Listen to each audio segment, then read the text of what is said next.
Alors, écoutez, sur notre réunion de groupe, on a ce soir un bureau politique, et je pense que ça ne vous a pas échappé. Oui, c'est un peu pour ça que je commençais comme ça. Il faut au moins que je leur donne une info. Ce soir, à 18 h, il y a un bureau politique. Bon, moi, sur ce bureau politique, bon, j'ai posé quelques-uns d'entre vous, vous étiez sur ce sujet, ce que je veux vous redire, c'est ce que j'ai dit la semaine dernière et ce que je redirai ce soir. Moi, je siège au bureau politique, non pas à titre personnel, mais j'y siège au nom des 200 députés UMP, puisque c'est en tant que président du groupe que je suis au bureau politique, et c'est à ce titre-là que je m'exprimerai ce soir. Nous sommes confrontés à une situation grave, et à partir de là, nous avons trouvé une solution qui est une solution politique, c'est celle du triumvirat, avec 3 personnalités qui ont exercé des responsabilités éminentes dans la vie de notre parti et au-delà de notre parti, dans notre République, puisque les 3 ont eu l'honneur de diriger le gouvernement de la France. Et les 3 exercent toujours des responsabilités politiques importantes. Donc, ils sont à la fois une autorité politique et en même temps une caution morale. Et donc, ce qu'on leur a demandé, c'est d'assurer l'intérim de notre mouvement et donc de préparer le prochain congrès où il y aura élection d'un nouveau président et retour devant les militants. Et nous leur faisons toute confiance pour le faire. Le débat aujourd'hui n'est pas juridique, il est politique. Et je pense que ce sont les 3 personnalités, ces 3 personnalités ont toutes les qualités pour le faire. C'est ce que j'ai dit la semaine dernière, ce que j'ai redit aujourd'hui, ce que je redirai ce soir. C'est ce que pense l'ensemble du groupe. Oui, je pense que ça fait l'unanimité, ou quasi-unanimité, parce que personne n'a contesté ce point. Et je l'ai dit tout à l'heure au groupe que je m'exprimerai en leur nom, de façon à ce que si les uns et les autres n'étaient pas d'accord, qu'ils puissent le dire. Et puis ensuite, c'est que dans les expressions publiques des uns et des autres, ce que j'ai souhaité, ce que je m'applique aussi à moi comme à tous ceux qui ont l'occasion de parler devant la presse, c'est qu'à chaque fois on a une prise de parole publique dans ces moments-là, c'est de penser d'abord aux militants et puis aux Français de droite et du centre qui attendent de nous une position responsable. Les militants et les Français sont toujours prêts à nous faire confiance. On l'a vu au municipal, on l'a vu les élections européennes, bien évidemment, je ne les zappe pas, mais on l'a vu aussi aux législatives la semaine dernière. Les Français de droite et du centre sont toujours avec nous, mais si on veut qu'ils conservent leur confiance, eh bien, il faut qu'à chaque fois qu'on intervienne, on soit en responsabilité et qu'on pense à eux.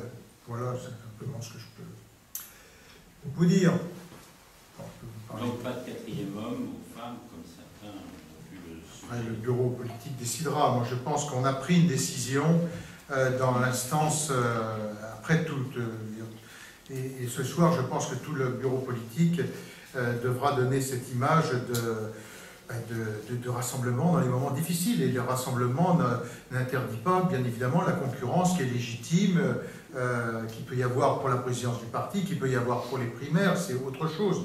Mais c'est de faire preuve de responsabilité et de penser à nos militants et aux Français de droite et du centre qui ont envie qu'on leur donne cette image du sens des responsabilités. Mais vous dites que le débat est politique et pas juridique. Mais ceci dit, il y a quand même la question de Châtel. Alors, quelle est la position du groupe par rapport à ça? On n'est pas rentré à ce niveau de détail. Je dis qu'il y a ce cadre politique. Ensuite, il faut effectivement, s'il y a des besoins, et je crois qu'il y en a, d'avoir une personnalité juridique à un moment qui répond, je fais confiance au triumvirat pour la trouver, et le nom de Luc a été cité à plusieurs reprises, et moi, il me convient parfaitement. On peut faire sans Luc Châtel. Est-ce que vous considérez que... Non, je pense qu'il y a besoin... Alors bon, là encore une fois, pour moi, le sujet, il est d'abord politique. Et c'est pour ça que je pense qu'il faut qu'on se rassemble autour des triumvirats. Et ensuite, s'il y a besoin d'une personnalité, et je dis si, mais en même temps, je sais qu'il y en a besoin, mon avis, Luc fait partie de ceux qui font l'unanimité, que personne ne contesterait. Mais d'abord, c'est cette autorité politique qui ne doit pas être contestée. Les trois. Sur l'Assemblée. Oui. Donc, la conférence, on a appris en conférence de président que l'autorité parentale revenait revenait lundi. Un commentaire là-dessus. Est-ce que ça peut être bouclé? Est-ce que vous allez laisser la majorité boucler ça en une journée?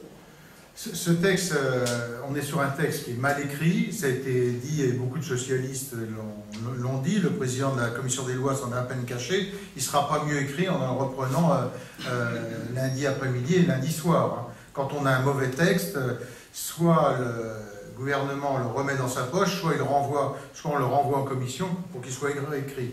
Là, ils veulent tenter un passage en force sur ce texte, je pense que le gouvernement a tort de s'entêter sur un mauvais texte. Et les arguments qu'on a utilisés il y a 15 jours, on les réutilisera sur le fond du texte, parce que le texte est mauvais, il n'est pas bordé juridiquement, ça a été dénoncé par tout le monde, donc je ne vois pas pourquoi cet entêtement.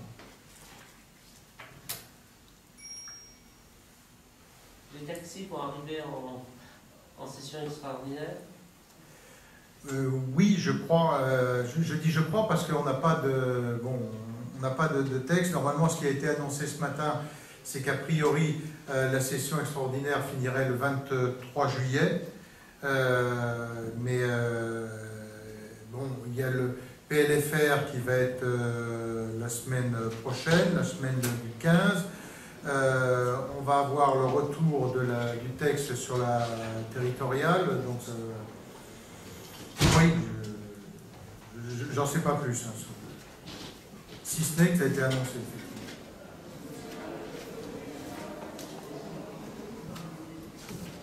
C'est bon ?